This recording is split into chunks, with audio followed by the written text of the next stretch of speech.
Well, we are in the second week of a three-part sermon series titled Making Love Last, and I want to start today simply by recapping what we talked about last week. That message is online, but there's a few things I want to touch on because I think they were important. So what we said last week is that couples that make love last, they learn to do intentionally what once came naturally. When you first got together with your special someone, what was natural for you to do was to prioritize that person. Was to think about what they might like the best, think about how they might be most comfortable, and you used to open the door for her. You used to laugh at his jokes. You would prioritize your partner, and that once came naturally. The couples that learn to love for a lifetime, to stay in love for a lifetime, they begin to do that intentionally. Now, we were talking about a typical Roman household with a man and a wife, and I think these principles apply to anybody. Non-traditional relationships, as well as friendships, co-workers, church members. That if we want to have love here in the church, we got to be intentional about doing those things that once were natural.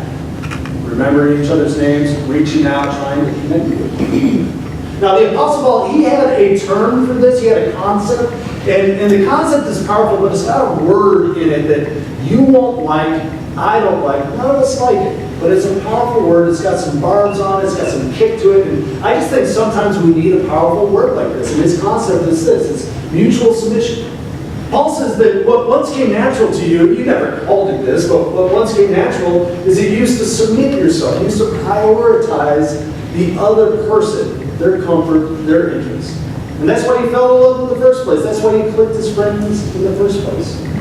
I had the great pleasure to talk to a really good friend of mine from growing up, my friend Chris Lenz. We video chatted on Monday night.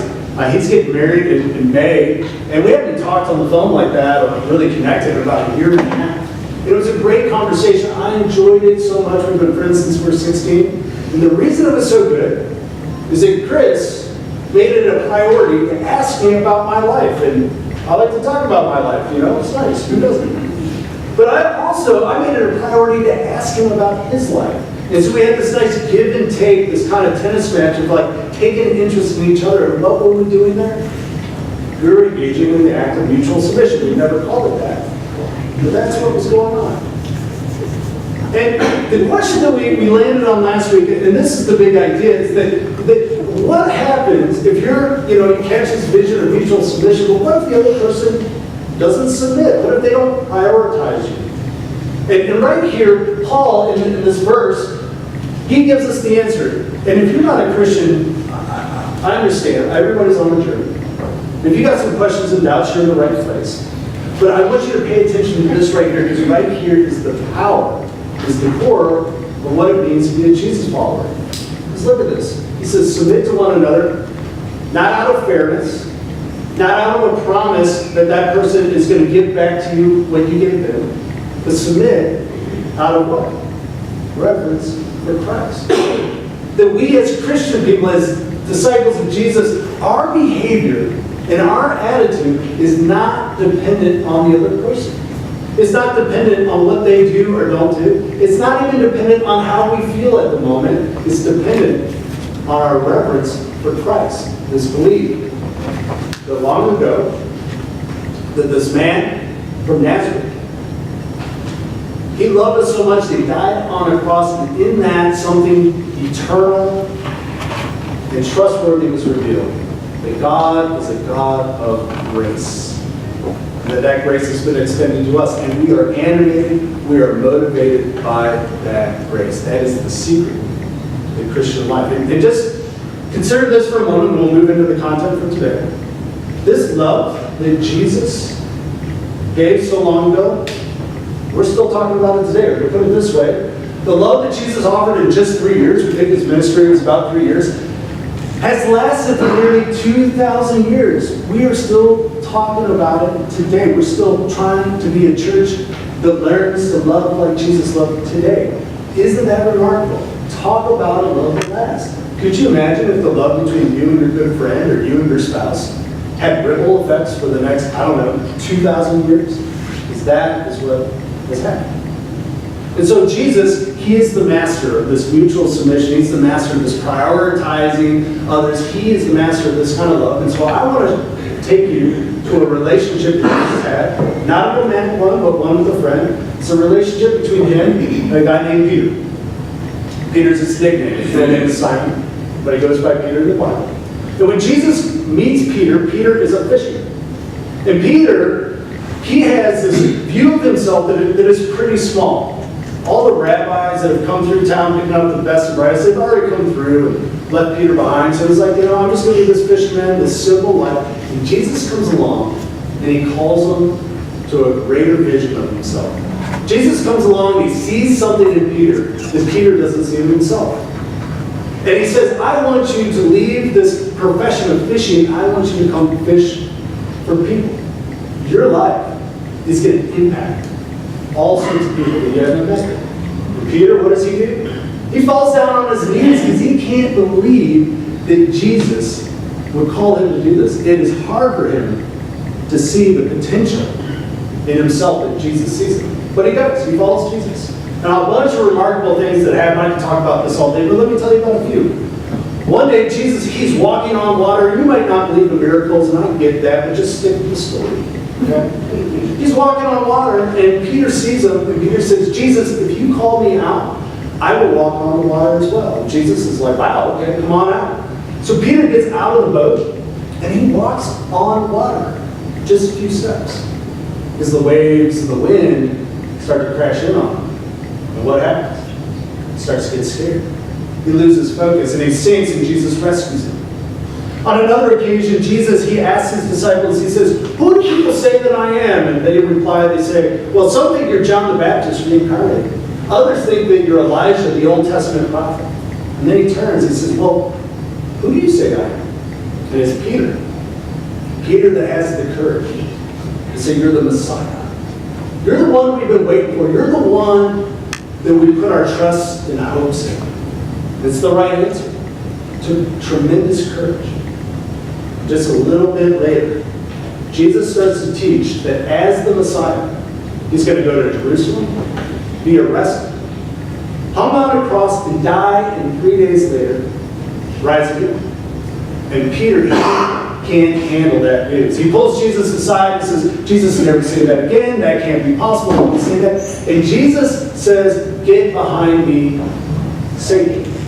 I don't know about you. If somebody calls me Satan, probably into the relationship. And if I feel so strongly about somebody that I call them Satan, I'm probably gone as well. But Peter hangs in there. And Jesus hangs in there.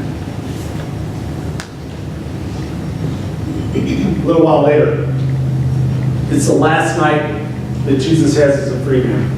And he's teaching yet again that he is going to be arrested, that he's going to be put on a cross, and that he would rise again. And he tells his disciples that every single one of you are going to abandon me. But Peter, he says, no way, Lord. There's no way that I would abandon you. Jesus gives him the difficult news. He says, not only will you abandon me, Peter, you will deny that you even know me. Not once, but 3 times. And when the moment comes, Peter denies him. Not once, but 3 times. And Jesus is on a cross, and then he's buried in a tomb. And the movement seems to be broken. And Peter's heart is broken. And all that potential, and all that vision casting, all that stuff that Jesus spoke into Peter's life, all that seems to be gone. And so what does Peter do? He goes back to what he knows. He goes fishing. So he's out fishing. They fish at night. They haven't caught anything. Apparently Peter's not a good fisherman. And they see this man on the side of the seashore. And the guy calls out and says, brothers, have you caught anything? They say, no, we haven't. He says, why don't you throw the nets out on the other side of the boat? And they do. And they start to catch some fish. That's one of the other disciples that connects the dots. He says, that's Jesus. And John tells us that as soon as Simon Peter heard him say, it's the Lord, he wrapped an outer garment around him, for he had taken it off, and he jumped into the water. I mean, come on, Peter, like you could have just taken the boat over, right? But Peter, he's eager. It's urgent for him. He can't wait to get by Jesus' side. And why is it so urgent for Peter to come close to Jesus? Well, it's the same reason it would be urgent for you. Because Peter's heart and your heart gravitate to the places where you feel most accepted. Isn't that true? Your heart gravitates to those places, those relationships where you feel accepted, especially the ones where people know your dirt and they still love you, and that was the case for Peter. Over and over again, Peter messed it up, didn't get it right, he failed, came up short, yet Jesus, he didn't not confront Peter. He didn't mince words, he did that clearly. But he always believed the best in Peter, so they had breakfast. And after breakfast, there's this conversation. I want to show you the conversation. And it begins like this. Simon, son of John. Which remember, Peter's name is actually Simon. And y'all remember when you were growing up? When your parents were really upset with you? My middle name's McFarland. I know, family name. Okay? Thanks, Mom. But when I was in trouble, how'd it go? It would go, Scott McFarland Simmons, get over here. Right now. Simon, son of John. All the other disciples were like, whoa, we're going to, thanks for breakfast, Jesus. Good to see you. We're back in. Simon, son of John, we need to have a conversation. We need to talk this through. Let me ask you a question. Do you love me more than Jesus? And scholars, they debate what he's referring to, but I think it's kind of clear. I think he's referring to fishing. I think he's referring to this vision of Peter's life that is small, that is safe. And I think when we look at this question, he's saying to us as well, there's a vision of your life that's small, that's safe, that has these boundaries that I think God wants to kind of blow up and take you to things that are beyond what we would imagine. But you love me. Well, Peter says, yes, Lord, you know that I love you. And Jesus does something remarkable. He says, feed my lambs. He says, okay, you love me? Then get back in the game. It's not literal lambs, right? That's a metaphor. I want you to feed these people. I want you to do this ministry. Again, Jesus said, Simon, son of John, do you love me? Because, I heard you the first time, but you denied me 3 times, and this is serious, okay? I really want to check. Where is your heart on this matter? Sometimes in loving relationships, we got to confront each other. It's not easy. Yes, Lord, you know that I love you. Well then, okay. Take care of my sheep. Basically the same thing.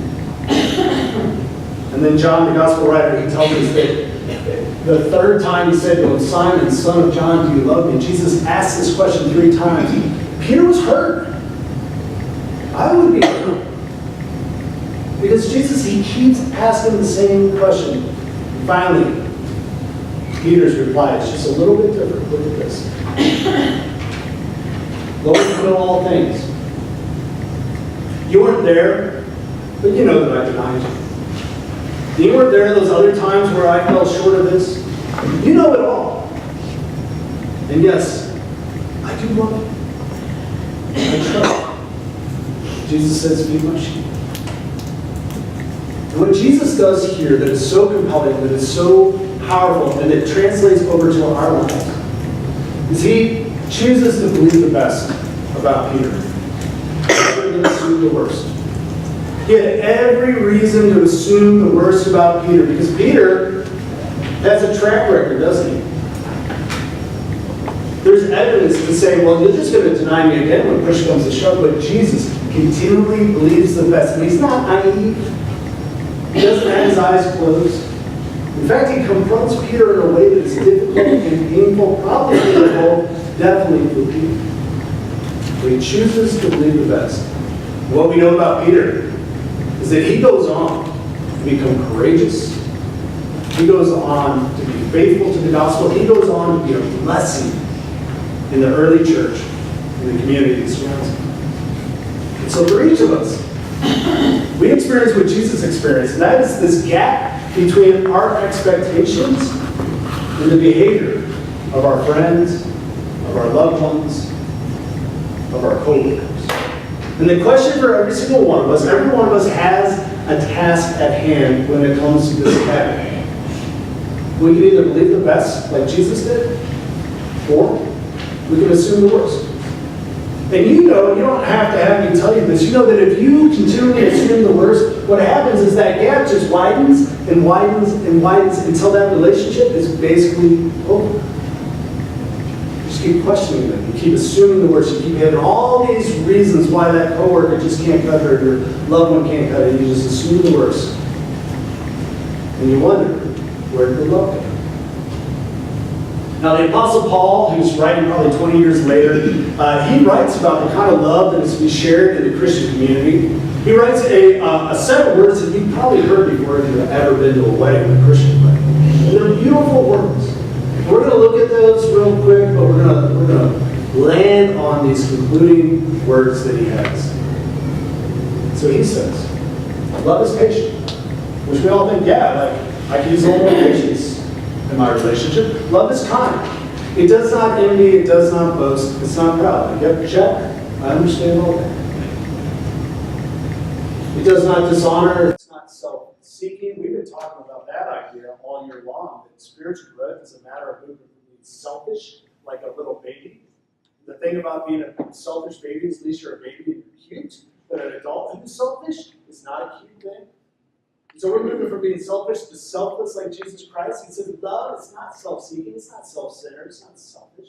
It's not easily angered. And some of you are easily angered, aren't you? You got an anger issue. So if you want to be loving, you need to deal with that anger issue. It's not the other person's fault. Anger, your anger is your anger. And one of the reasons why you're so easily angered is because you have a filing cabinet in your heart that has a detailed list of all the wrongs that have ever been done to you. So they do something. It's not just that thing that they did, it's like that thing plus like all these other things. And so no wonder you're so easily angered. Paul says, you want to be a loving person, you want to have love in your life, don't keep a record. It's not that you're naive, right? Because Jesus is not naive. That record, that's not helping you, especially not you. Love does not delight in evil, but rejoices with the truth. And you think, of course I don't delight in evil, but sometimes you do, actually. Because you're like, I told you he was going to be late because he's always late. See what I'm talking about, right? Here's the evidence. I told you she can't handle money, right? Here we go. Like, there's a bunch of unpaid bills. We sometimes just wait for our friend or our partner to mess up so we have that evidence, because we got that record. We want to be vindicated. It's not helping, okay? It's not helping. We want to be loved. Then he says, it always. Love always does these four things. It always protects, it always trusts, it always hopes, and it always perseveres. So here, back with the gap, and you're believing the best. Paul says is that those that are able to love for a lifetime, that they make love last. What they do when they experience the gap is they throw in some protection. They say, you know what? The last thing I'm going to do is talk bad about my friend. The last thing I'm going to do is join in that gossip. The last thing I'm going to do is take the opportunity to talk bad about my spouse. And then they trust. They say, when they give me an answer, they say, look, I didn't intend to do that. I'm sorry. Instead of thinking, actually, that's not true. I know your motivations. I know everything. No, they're just going to trust their partner. And I know that sometimes trust needs to be earned. I've had my trust broken. But sometimes with trust, we just need to make a deposit of trust, a free will deposit, because we understand that relationships are built on a foundation of trust. Throw in some hopes. We hope ultimately that actually things could be different, because we know a relationship is beginning to die when we're like, well, I just know how it's going to end. And I know him, he'll never change. Like, those are the words of a dying relationship, right? Whether it's a friendship or a marriage. But a relationship that has love in it, that always believes in the transformative power of love. Finally, perseveres. Because come on, anybody that's been in a relationship more than like a week knows it takes perseverance. Things are hard. You got two broken people coming together who are inherently selfish and hopefully are working on it, but occasionally they succumb to their sinful nature. So it's difficult. We bump into each other. There's gaps between what we expect to happen. He said 4:30, it's 5:15. And what actually happens? We have to make the choice. What are we going to put in that gap? Now there's two things that will determine if you fill the gap. I want to finish with these. And the first thing is what you see. What you see. This is the easy one. He said he was going to take out the trash. I see trash in the trash can. She said that she was going to pay those bills. I see that they haven't been paid. That's what you see. More difficult, most influential. It's who you are. It's who you are. And who you are actually will determine what you see. If you are somebody that is always assuming the worst, you know what you're going to see? Evidence. Evidence to confirm your assumptions. You'll see abundance of evidence. But if you're somebody who has learned to believe the best, you will see reasons to believe the best. So who we are determines what we see. And these two things determine what we put into the gap. Peter, because of his experience with Jesus, because Jesus time and time again loved him by believing the best in him, wasn't naive. He confronted Peter all the time. He called him Satan. Okay? He engaged in confrontation, but he loved him. He believed the best in him. And Peter's heart gravitated towards Jesus and ultimately was transformed by him. Peter was able to then do that for others.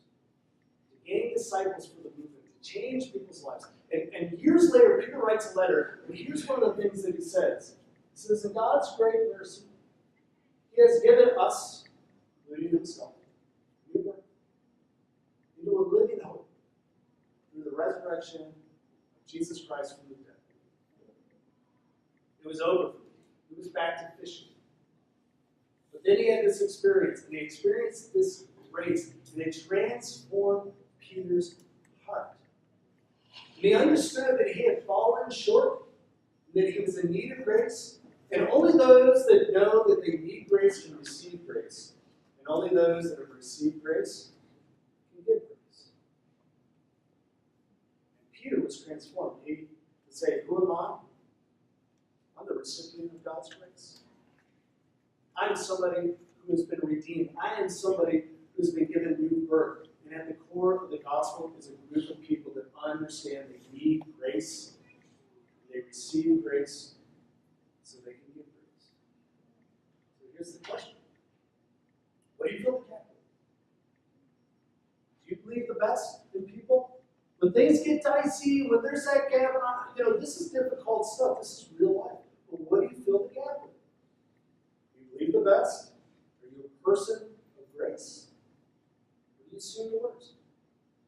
If you don't know, ask your partner. They'll tell you. Okay? Ask a friend. They'll tell you. And you need to know the answer to this question. Because sometimes we're wondering, why don't I have more love in my life? I think I'm doing pretty good. But sometimes we need to hear from those that we trust. You just seem to assume the worst all the time. You think you know. You believe people can't change. So people are distant from you. You're not convinced.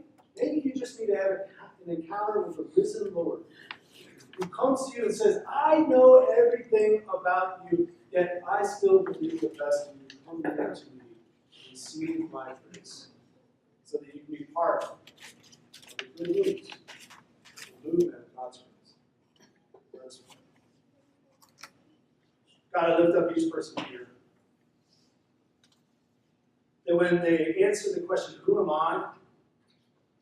That they would begin to be able to answer that with, I'm like Peter. I'm a person who has received God's grace. I don't need to hide. I don't need to pretend. I don't need to blame others. I just need to come to you, Lord. Confess whatever it is that's holding me back. Receive your grace. For in that, Lord, is the key to being able to believe the best about people. In that is the key to making love last.